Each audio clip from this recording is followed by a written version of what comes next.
જિલ્લા ભાજપ કાર્યાલય ખાતે પ્રેસ કોન્ફરન્સ યોજાઈ। પાટણ લોકસભા બેઠકના ઉમેદવાર ભરતસિંહ ડાભીનો ચૂંટણી પ્રચાર પૂરજોશમાં ચાલી રહ્યો છે। ત્યારે પાટણ બેઠકના ઉમેદવાર ભરતસિંહ ડાભી અને બનાસકાંઠા બેઠકના ભાજપના ઉમેદવાર રેખાબેન ચૌધરીના સમર્થનમાં દેશના પ્રધાનમંત્રી ડીસા ખાતે સભા સંબોધશે। ત્યારે પાટણ લોકસભામાં પણ અનેરો ઉત્સાહ જોવા મળી રહ્યો છે।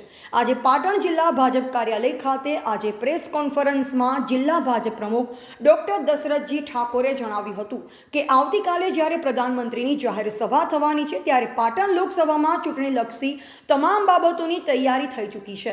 બૂથ લેવલથી તમામ ગામડાઓ સુધી ભારત સરકારની 17 યોજના તેમજ ગુજરાત સરકારની લોક કલ્યાણની કામગીરી ઉમેદવાર ભરતસિંહ ડાભી લોકોને જણાવી પ્રચાર કરી રહ્યા છે। લોકોએ પણ તેમને આવકાર આપ્યો છે।